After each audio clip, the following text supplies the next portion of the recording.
Hello, my name's Yasmin Euphemia, aka Sugar, and I'm here today with. I am Beverly, UK Fluffy Chick, and we are your founders, Sis-Stars, starters of Support Sis-Star. And we're here this evening. Don't be pointing your finger at me, young lady. We're here this evening with a wonderful guest, Miss Kandiss. How you doing, Miss Kandiss? I'm good, thank you. How are you? All right. Good evening. Huh? I just said good evening. Oh, sorry. Yes, sorry. Okay, Kandiss, tell us a little bit about who you are on this journey that you're here to tell us about today. So my name is Kanndiss Riley. I am the founder of NBE Fitness, a community interest company set up to help people with chronic illness and disability access social activities.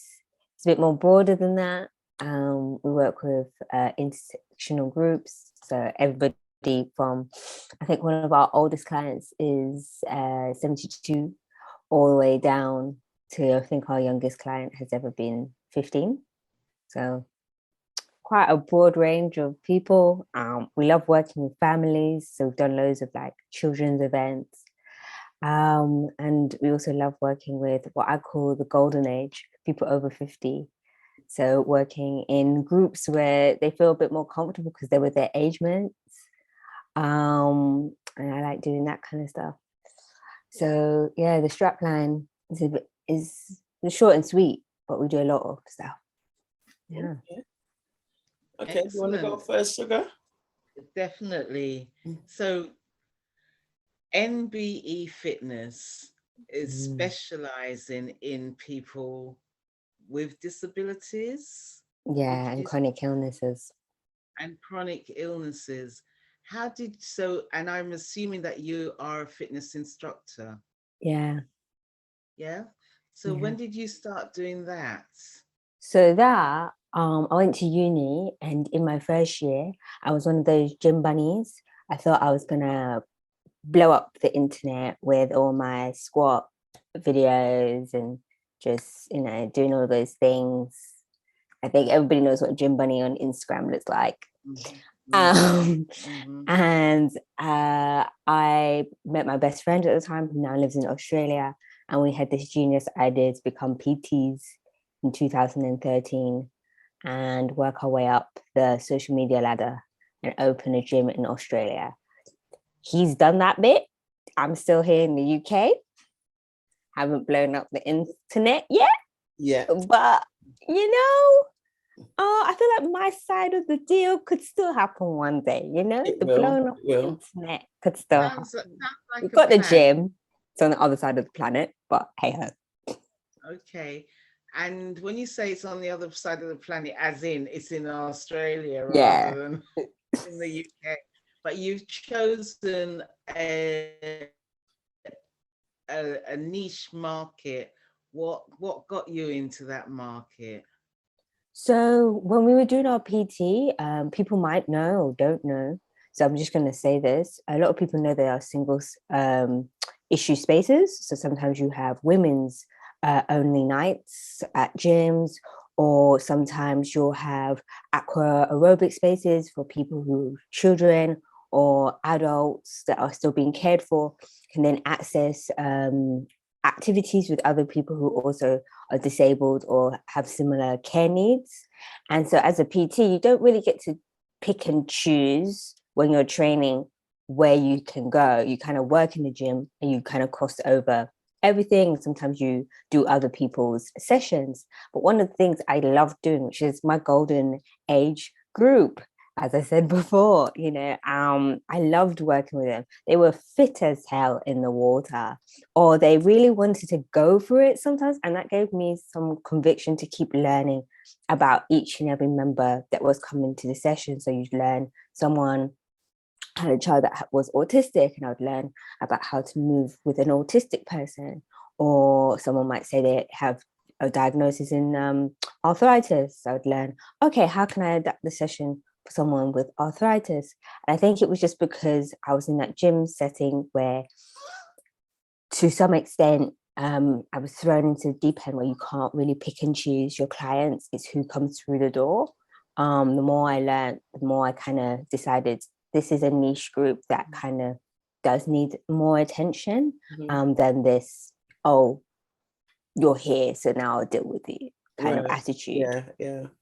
That's most of the case, isn't it? Because like if all these niche people that you have to deal with, if they said, okay, they want to do some kind of fitness and they go to a gym, they have to be trying to adapt to the facility that's available. The only kind of thing that they tend to amend for, obviously, is like severe visible disabilities.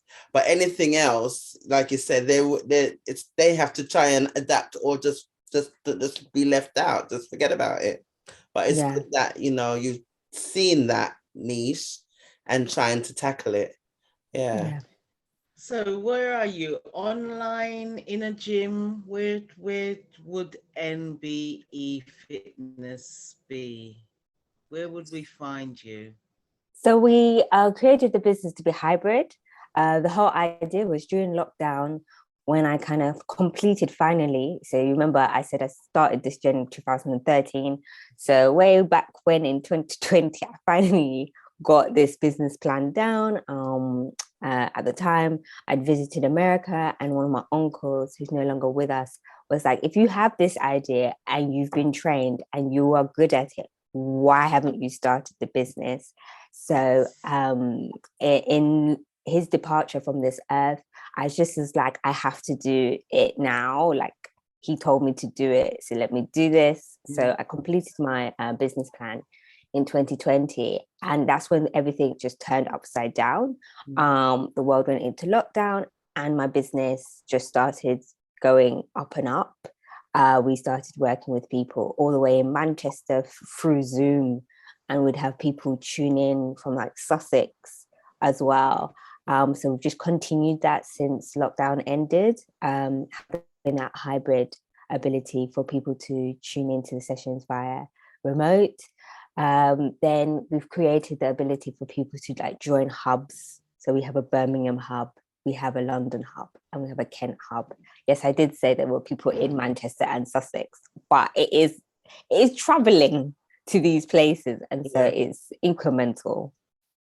So do you think prior to lockdown, no, I shouldn't say do you think, did you have that hybrid mindset prior to lockdown, or is it lockdown that made it hybrid?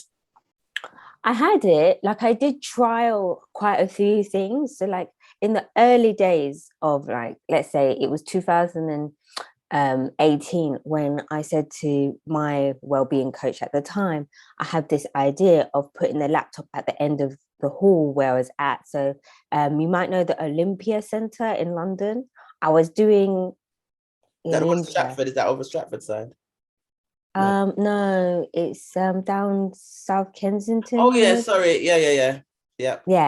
So I was at a I think vegan vegetarian type festival, and all I had was like this 20 minutes block to do some wellness activities. And I was like, but I have people all over the country who follow me on Instagram, so let me just do an Instagram live. And the Instagram live wasn't working, so we just did Facebook. We just quickly told everybody, go onto Facebook, here's the link. And that was the first time I ever tried doing something a bit more hybrid, which is we had people following in one place and in another place. And then I tried it quite a few more times using IG Lives still. But it was when we got into lockdown, I was like, no, I need this to be a business. I want to look professional. I want to collect the coin, obviously. So there's got to be an element of rebranding something that is already being done. I think a lot of more financially able businesses were thinking about it, but we just were like, we've tested this before, let's do this, and then make it a de facto in our business that majority of what we would do is hybrid. And where does the name NBE Fitness come from? So in a different light of my life, I work as a senior IT officer in data security. So a bit of a nerd on the other outside. And at work, my colleagues used to call me Big Energy because they'd come into the office and I'm very like, hi, how are you? Just glow, you know, that kind of thing. And when I went to America, like I said, one of my friends texted me that Atlanta didn't know what notorious Big Energy was on its way. And I was like, when I got back and decided to do the business plan, I was like, that's the name. Notorious Big Energy. I love that. Brap. Excellent. That's a good one. Yeah, man. Big energy for the fitness, you know? Yeah, man. Love that. Yeah. So that's where you're at now. You're hybrid, you're doing the online in a hub. So what hub are you based in? Which one are you based in? So in Kent, we use a couple of studios just because of timetabling. Maybe one day we might have one specific place, but that's based in Margate. And then in London, we use the Bridge Gym. It's around London Bridge, so the closest train station would probably be it's the one with the market. Yeah. It will come to me. Yeah. Menopause brain, but I know what you're talking. Just below London Bridge. Mm-hmm. Yeah. Look at the train map. See, I can't think The of the Bello? name. No. Mm-mm. I know what you're talking. Because the next train station is a bit further away, which is Waterloo, but it's like close to that one. Anyway, we'll all figure it out later. Mm-hmm. And then in Birmingham, we have a hub just outside of the main station. And I hope we'll grow there. We've done a lot more like socials and box fit type stuff there. It's not the BN and be all of using the space, but it's a nice space. So that's the exercise you specialize in for? So no, we've got 5 different types. So you've got your club lift, which is like weights or without weighted type exercise for strength. We've got joy pump, which is aerobics kind of HIIT exercises. So aerobics being going across the aerobic curve. HIIT could be using a high intensity short stop type exercise. Then we have our dance fit, box fit, and yoga inspired movement. So those are the 5 main principles of type of exercise we do. But we do non-exercise stuff. So we do treks. We call that so because we wanted inclusive language, so not walk and talks.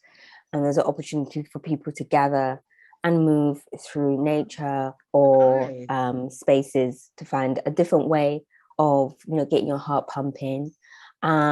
We've done things like swims, we've done cycles, we do other things as well. They're a little bit less common, but maybe one day they'll be more regular. Standards. Yeah. But the 5 are the strong ones that are always demanded people. So do you advise people on what kind? Sorry, I didn't mean to cut you. Do you advise people on what kind of exercises is suitable for them? Do you like, or they just come in and say, I want to do blah blah? So it's a bit mix of both. Sometimes somebody, like last week, we were at Ramsgate Festival of Sound, and we were doing a boogie booth, and that was a really great opportunity for parents and families to enjoy movement without feeling like they were in a classical gym type space. And so that's an opportunity to try and get like new clients. And so sometimes somebody will come up to you like they did that day and say, hey, I'd like to do your dance fit. I've heard you do that kind of stuff. That's one way. Another way is sometimes people come to my website and they'll fill out the contact form, and that will take them to a PARQ, which will ask them how can we look after your health? What kind of needs do you require? And what is it that you're looking for? And then we can have like a call. It's not necessary for everybody. Sometimes that's enough.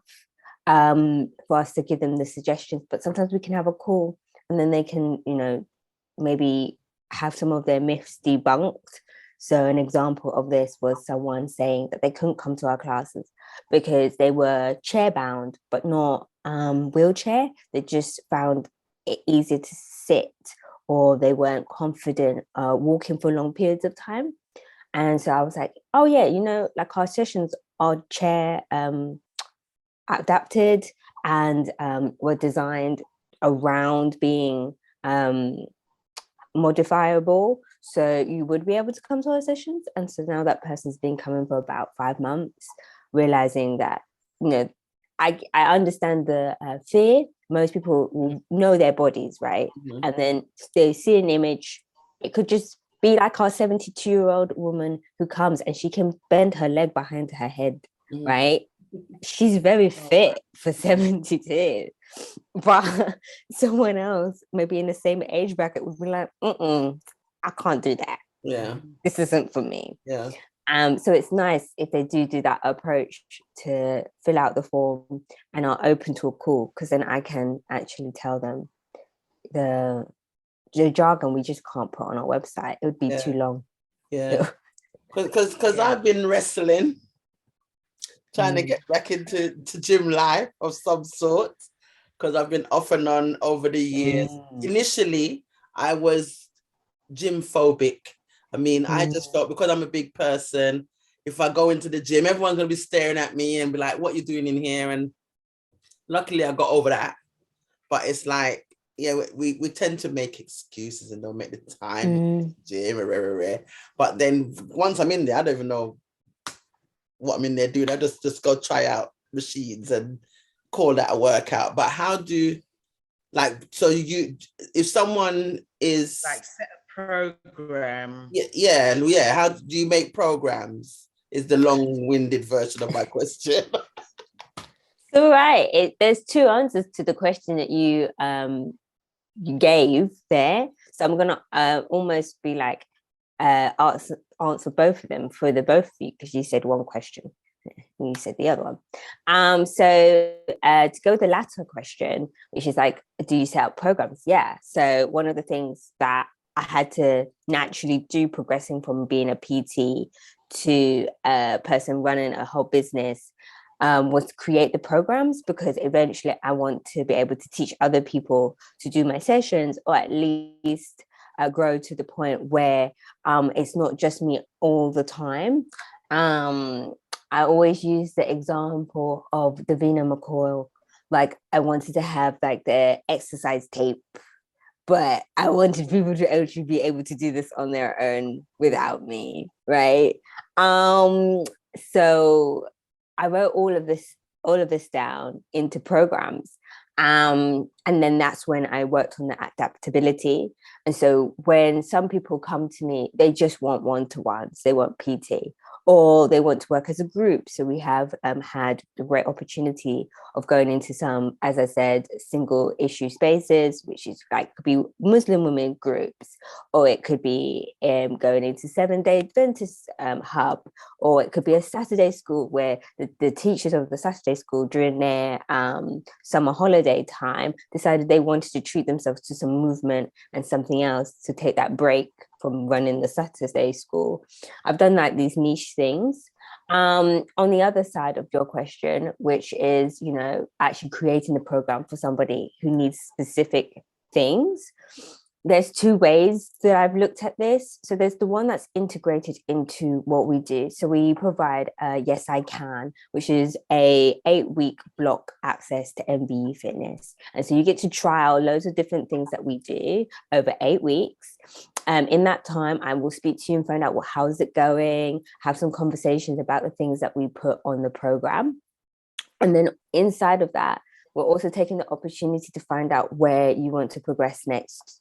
So it could be that you want to go back to solo fitness, or maybe it's because you're thinking, actually, this is the right kind of activity, but I want it to be a bit more intense. So could you suggest some other activities? Or sometimes, as we had more recently, we've had people who've hybrid.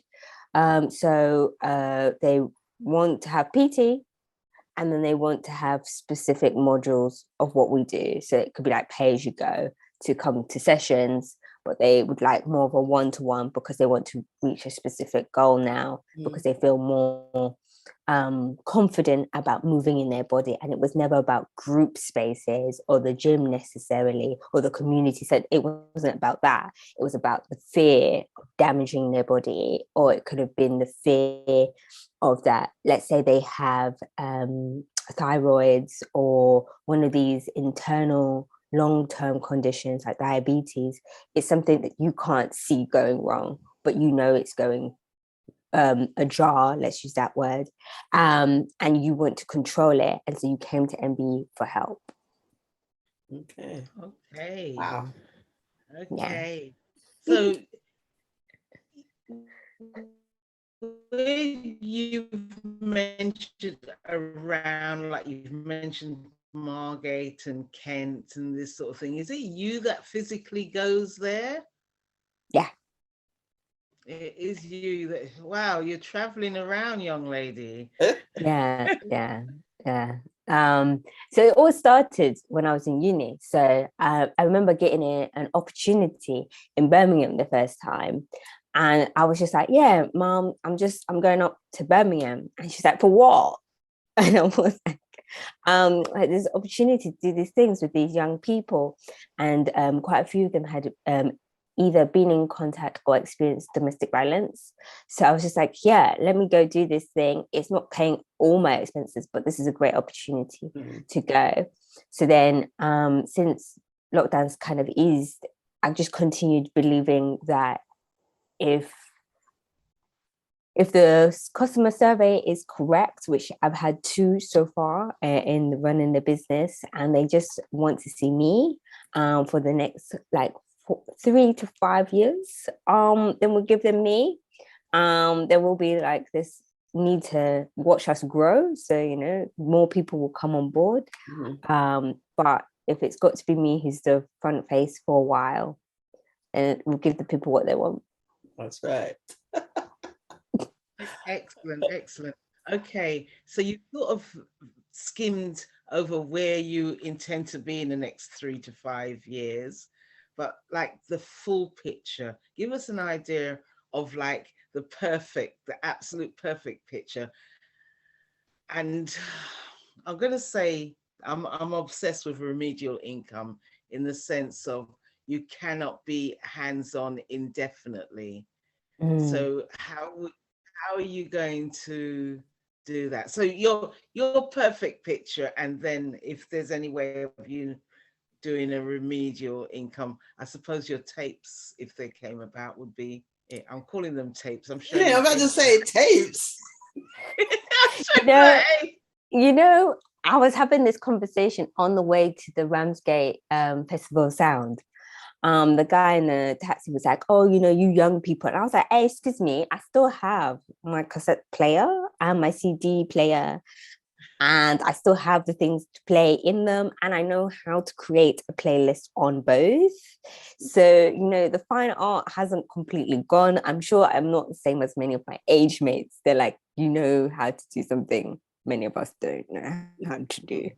But I you know what, if not VCR, but if CD came back,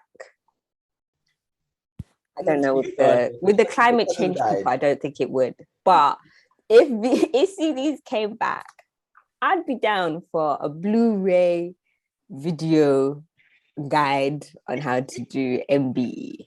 I would be up for it. You know, I feel like I'd be very happy to see that be played when I'm like 100 years old. No, go on. No, say. No, I was gonna say maybe they might not be doing the CDs, but they'll have it where you can buy memory sticks of a program. There you go. That's keeping up with the tech. I feel like it's not, but it might be. Exactly. Yeah. But yeah, the main thing I would like to see NBE achieve is one of 2 things in the next 3 years: is us to be able to be recognized, maybe almost at either local or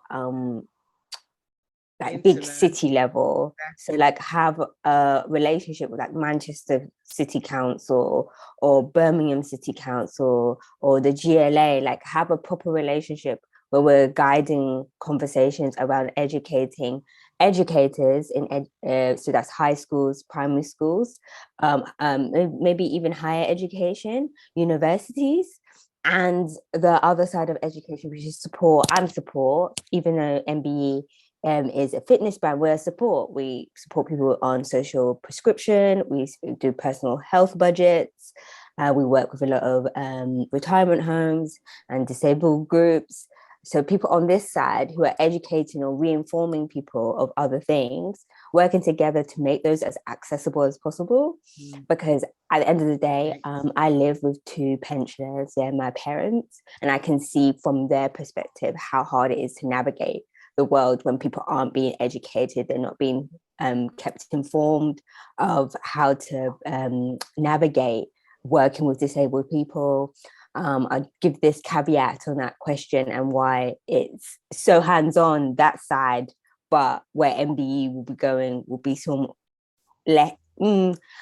I'd probably still be CEO and watching everything everybody's doing, but I hope to be more in an office base with a finance team and a fundraising team and a comms team, you know, people in the other jobs and people doing the sessions and, you know, being in other rooms rather, doing that education, doing that finger pointing and accountability work, advocacy work, to be able to say, you know, in 5 years' time, yes, we're finally having the conversations that I am having to have with doctors, and this is the caveat, when we go into hospitals, to be like, hey, you know, he is deaf and blind, so it doesn't matter how much you shout. I don't know what you're trying to do here. People just Yep. And it's like, you know, I get my dad to like switch on a hearing aid because he's not completely deaf, but sometimes he likes to zone out because he knows I'm there and I'm his support carer. But it's like just a second, and I like have to get him around, and you watch people looking at me like I'm a superhero, but I go through hospitals thinking, did no one design this for a wheelchair? With everybody, like, I know that those beds have to roll around here. And I start looking at the men pushing people on the trolleys and thinking, they don't need gym. Don't need gym. Yeah. Because me, I'm sweating moving my dad around in a wheelchair. So with a whole body flat on a trolley, they don't need gym. Yep. Yep.